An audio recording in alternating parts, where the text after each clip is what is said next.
You know what really grinds my gears? I can't do a Peter Griffin accent. Minor inconveniences and first world problems which, in the grand scheme of things, pale in comparison by virtue of being petty, nonsensical irritants. The card sleeve slapping noise is annoying. Tablecloths at YCSs are too rough on my skin. And so I asked you to give me your petty, nonsensical irritants via the form of a rant on my social media, and here are some of the community's feelings on such a pressing matter.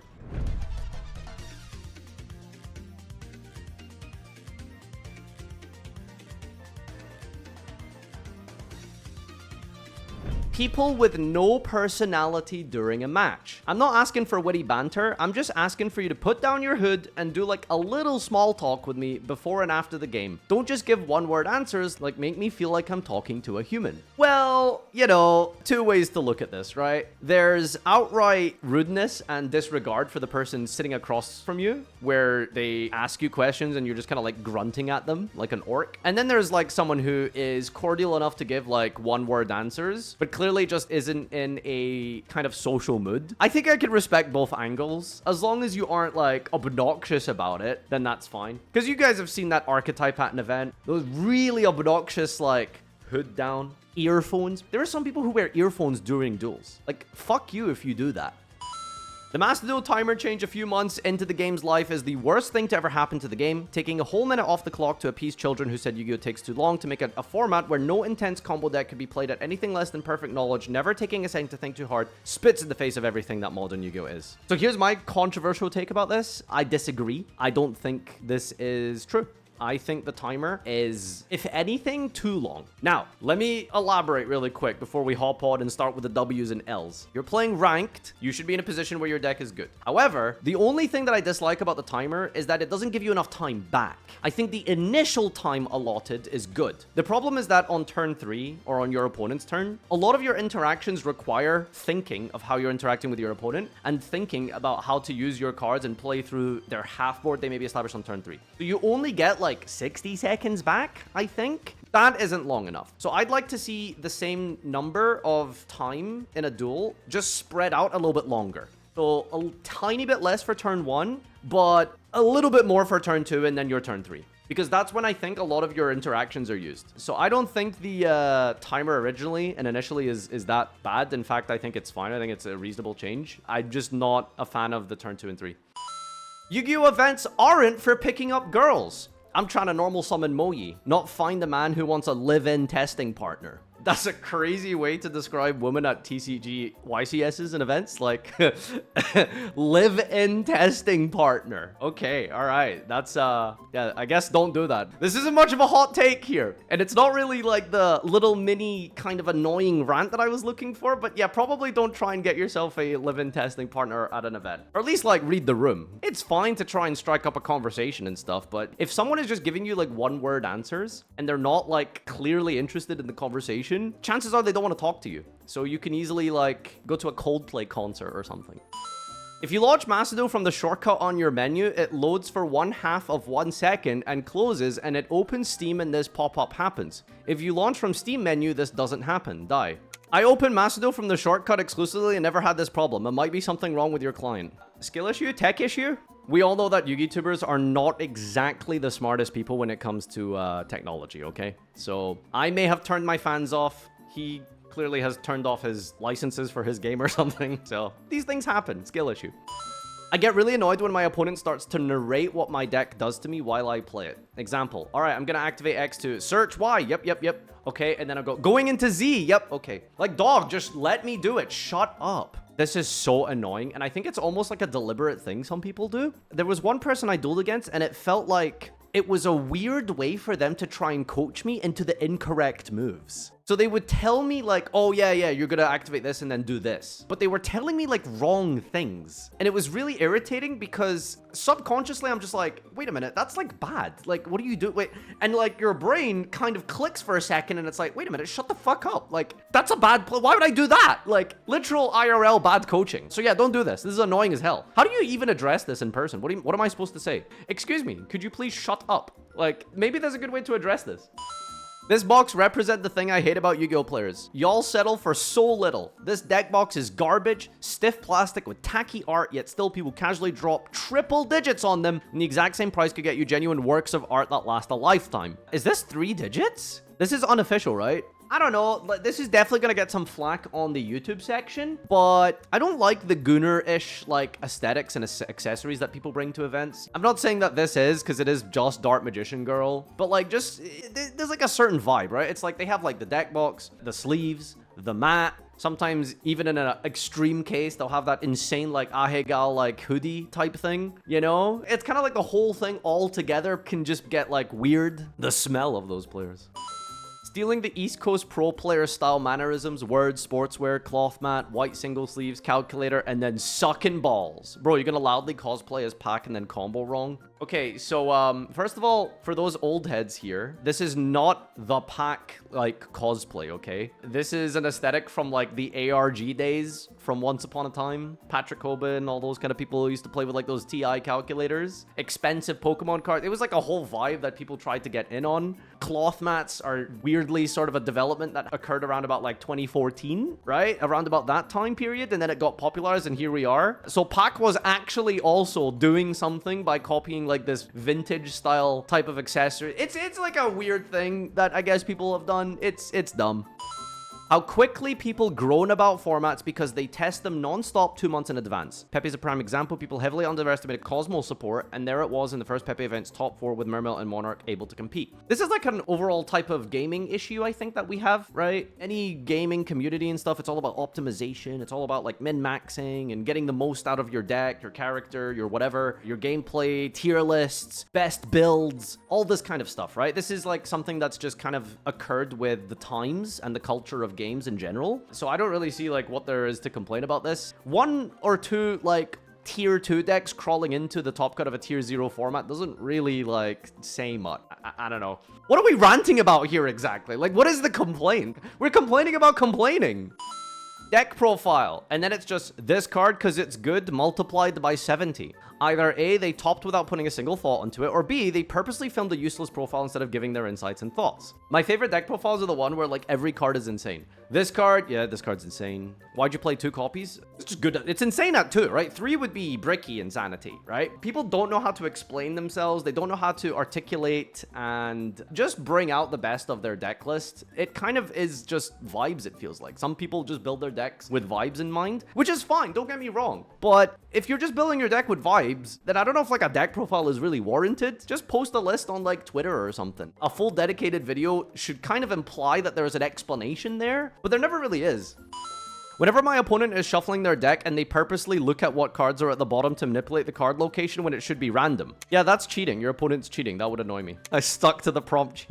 You know what really annoys me? You know what, like, my little, you know, get it off my chest rant is? I hate when people cheat. Yeah, I guess that's kind of annoying. After playing Shadowverse recently, I feel Macedo is missing a more casual tournament system alongside the Duelist Cup. Weekend tournaments in the recent Cup event in Shadowverse are great, fun, low commitment, accessible. Latest only required about an hour a day over 3 days with 2 brackets, one for players who won 4 out of 5 matches, another for who won 3 out of 5. Yeah, so this is, like, one of the biggest problems with Macedo is there is no casual tournament scene. There is the Challenger Cups in EU, which took a while to get locked and loaded, but it is going on right now and it's pretty good. Like, EU tournaments are pretty sick. There are pretty much, like, weekly locals now, which is good. The thing that annoys me in Macedo is, like, there's literally, like, no infrastructure in place for this. You have to, like, go on Discord and then, like, sign up to, like, a tertiary website and then, like, communicate via, like, you know, again, a third-party program in order to organize games inside of Macedo. Like, the fact that Macedo doesn't just give you the option to just go into a duel room, create tournament or something, and invite people, or just make it an open tournament. Like, you know what I mean? Like, that could be really fun. The fact that, like, Magic the Gathering, I know it's kind of, like, not the same example, but Magic the Gathering has, like, the arena system where you, like, pay X number of gems as the equivalent. You enter and then you can make your money back if you do well, and then you can enter another one, and then it kind of snowballs, or, you know, etc, etc. Something like that could be really fun. I don't know why we don't have some kind of coding or design for that. When someone wears a cap or a hoodie against me. Has anyone ever dueled against someone with sunglasses? That's just like cheating, right? Like, why are you wearing sunglasses indoor? Like, unless you have like an actual genuine medical blindness or something, like, what are you wearing sunglasses indoors for? Like, you're either cheating or you're like, you've got a migraine. Why are you wearing glasses? Well, my glasses aren't obscuring you from seeing my vision, right? Like, Google Lens is a thing. Yeah, dude. We are one step away from having Google Lenses tell us the optimal play. I can't wait, dude. I really hate how there are 2 blue Yu-Gi-Oh cards. Why didn't they just make Link's red, by the way? Is it because, like, blue is supposed to sort of be, like, the aesthetic of technology and digital type of stuff? Like, why did we get 2 blue cards? When do we get the next red card, Konami? Maybe red cards look too much like effect monsters, right? Like, red and orange are kind of one increment away from each other on the color spectrum, something like that, you know? I feel like we could have red cards. I don't think Arise Heart is that bad. All right, next one. Players telling me they can't perform at events due to variance alone and that all of their losses are uncontrollable. Yeah, out of the 37 YCSs I've entered, all of it was down to my opponent top decking the better card than me. There's no other possible explanation, so yeah, screw you. I was playing a side event and pulled this card called Hyena. I asked out loud why it would possibly need a reprint, and someone said to update PSCT. When this card is destroyed out and sent to the graveyard, special any number of hyenas from your deck. But then I read the card. It specials hyenas plural, not hyena, according to PSCT. So they remade the card to fix the text and still got it wrong. It's a stupid small thing, but a major facepalm of someone just messing up and no one noticing, but it triggered me nonetheless. Nimble Momonga shows how it would be worded. The fact that it has that S in quotation theoretically messes everything up. Yu-Gi-Oh is such a silly game. Lawyer game. You think that's bad? Let me show you something. During your main phase, you can special summon 1 monster for hire from your hand. If a monster for hire is they change the entire structure of PSCT on the whole for hire archetype to make a joke. That's it. This is peak? No, this is furry culture. We will not negotiate with terrorists. I think we should have more archetypes where the theme actually informs a unique playstyle for the cards and not just this deck has this aesthetic and it does in fact play basic Yu-Gi-Oh optimally. Correct me if I'm wrong, but Raizio Synopsis is just summon a bunch of 4s, no? I'm talking about decks that do something wholly unique, not just, oh, it's Cyberse combo, but now also you pay life and banish things. Or yes, we turbo a towers or an Omni. Do we get there in anything resembling a unique or interesting way? No. Yeah, I guess this is a fair point. Some decks kind of feel like reskinned versions of each other. The biggest example I can think of is like Salamangreat just feels like fire aesthetic Marine Cess, which feels like, you know, water aesthetic Tri-Brigade. They're decks which are basically just kind of like this link spammy thing that kind of get to like a trap card and play a bunch of hand traps, and they feel very similar to me. And I know this is going to piss a lot of people off probably, but I've played those decks fairly extensively and they just feel really similar to one another. And they are kind of just like different aesthetics basically for like essentially the same type of playstyle. We don't get often like truly unique like gameplay, like truly unique like archetypes and decks that have like full-on different type of gameplay. And these are good examples. Tagging in and out with the Street Fighter things makes a lot of sense. It works thematically, it works with the whole like fighting game style, and it's different. Tagging cards in and out from your hand and onto the field isn't something I feel like has ever really been done before. Valmonica's like scale stuff, the Pearlies constantly attaching materials. Don't know what we're trying to say with Generator, honestly. I don't think there's anything that unique there. Like, I guess Boss Stage is like its own unique card. It's a 1-card deck. Runic is a good example. For other reasons I don't like, but Runic is unique. It is very unique in that sense, so that's true. I don't know. The more I think about it, I feel like there's a lot of decks that play quite unique. You know, I don't know if this is like totally fair and justified. Like, yeah, there are some archetypes which seem very similar to one another, but there's also like a lot of difference between the decks. I don't know. I think there's enough here. When I ask to read a card, and as I start reading, my opponents start telling me what it does. Brother, I'm already reading. I'm not listening. Okay, listen. I have very, very bad concentration issues. So, like, if you are narrating a card to me as I pick it up to read it, all I'm going to do is I'm going to have to sit and wait for you to shut up. Then I'm going to read it again. Because I can't, like, listen to you speak and read at the same time. I can't multitask that way. So please, like, just let me focus and concentrate on reading. I can't do both. I can't hear words and read cards at the same time. Like, I don't know. When people think you can just draw the out justifies a broken card's existence that single-handedly wins the game. Yeah, guys, look, Mystic Mine is fine. It's your fault for not diversifying your deck building by playing Spell and Trap removal and only focusing on monster removal. Repairs. Day's going well. We can have a meal at the end of this. Oh, Jimmy at table 4,287 accidentally input the wrong result. Time to get everyone up and redo the whole thing. Yeah, fuck Jimmy, dude. That guy's stupid. How do you misreport a game? Jimmy's dumb. Making a full repair for the entire venue is kind of crazy because one guy didn't put their results in correctly. Like, I don't know. There must be some sort of, like, way to address this. Players who just leave and give you the game if you win game 1. Like, sorry that didn't go how you wanted, but if you don't want to play, why are you here? Oh, they're talking about Master Duel. Yeah, no. Yeah, maybe he thought he was on the wrong client. Logged into Duel and Book, like, oh, lost game 1. I'm out of here. Who does this? Like, that's not a thing, surely. That can't be common. I cannot fathom how we still have no way of limited play. Boxes aren't moving. Rework the goddamn N and SR card pool to support 10 coherent Edison level strategies, and I will buy a box of every new set for Friday Night Yu-Gi-Oh! It's so easy, please. I don't know, man. This is like the biggest, like, complaint that I have with TCG is that there is no incentive to just go and pick up a box from a shelf. Like, other than just straight up gambling of trying to pull, like, the right card.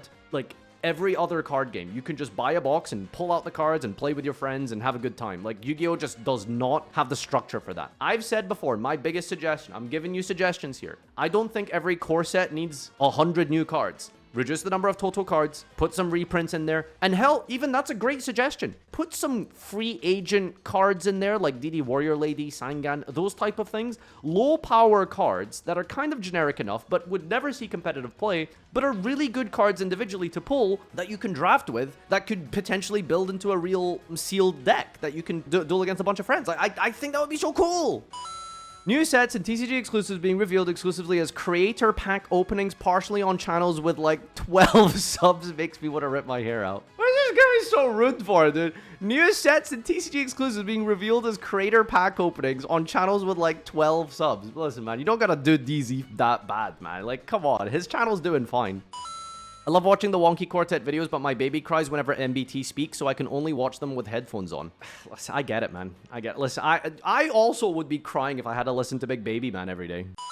The amount of hate Cyberse gets. I think we can blame a certain someone for that. Oh, they all special summon, as if that isn't a standard card design for a majority of decks. People are able to pinpoint what they don't like about most decks, but any deck that happens to be Cyberse is somehow toxic because of it. It's pretty simple, actually. I can explain why Cyberse gets a disproportionate amount of hate. Cyberse is a deck that encapsulates a lot of the issues that casual players have with their addressing of the problems of Yu-Gi-Oh! Long turns. Cyberse decks generally take a while. They are comboing, they're special summoning, they're putting guys out, they're getting disruptions, they're extending, and also just the ability to play through hand traps. It's kind of frustrating to play a hand trap against the deck, and it just doesn't do anything. Like, Mathmech Circular is the epitome and prime example of this, where you need 2 hand traps to beat 1 circular. 2 hand traps to beat 1 card. And finally, 1 card combos. Cyberse is extremely powerful at getting through lots of stuff and doing lots of stuff with few resources. You don't have to agree with the point that I'm saying, but this is the logic that I'm giving you. That is why Cyberse gets a disproportionate amount of hate. I hate it when people swap positions of the deck in the graveyard. Yeah, I mean, like, after playing for a long time with graveyard decks and realizing how much you need access to your graveyard, it is also kind of relevant for your opponent. The amount of issues that can be caused by your opponent leaning over to check your graveyard and then they knock over your deck is problematic. It can happen.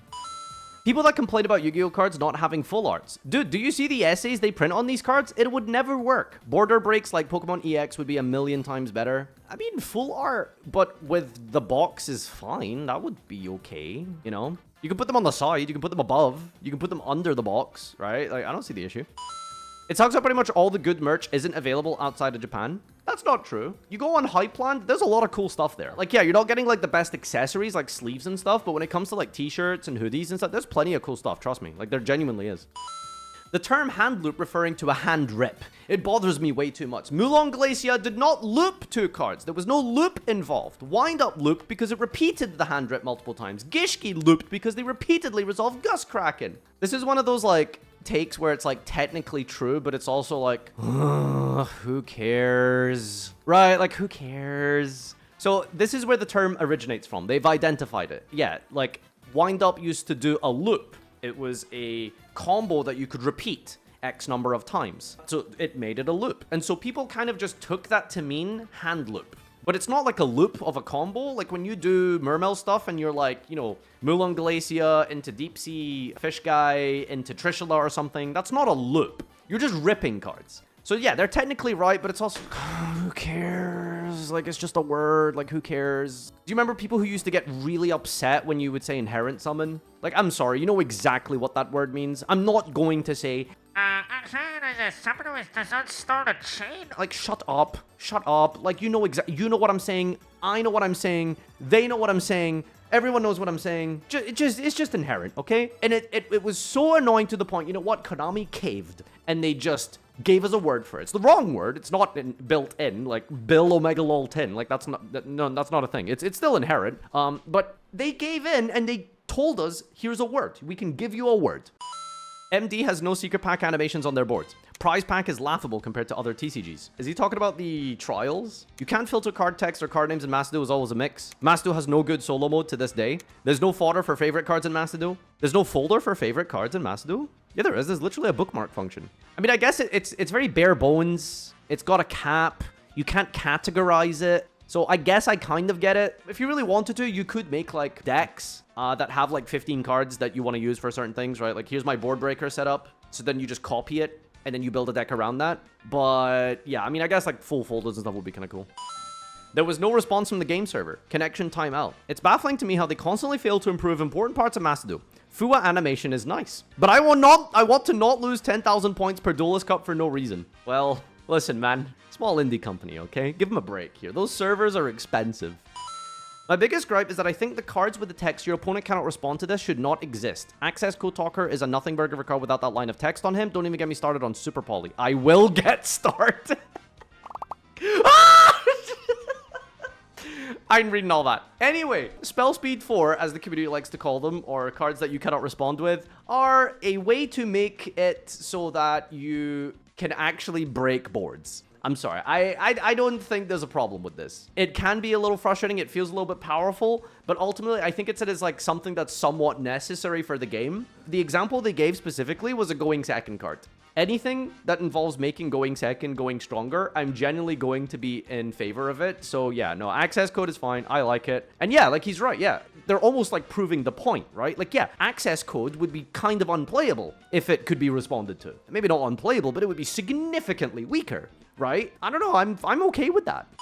Thanks everyone for tuning in to this episode of Yu-Gi-Oh! Rants and stuff and messages on the internet of the social media platform. We'll see you for the next one. Comment, like, subscribe with your nitpick of Yu-Gi-Oh! That definitely is not. Please don't do like big ban list takes or just the cold take stuff we've heard a million times, like grr, card bad, game expensive. Okay, just like random small stuff. That would be cool.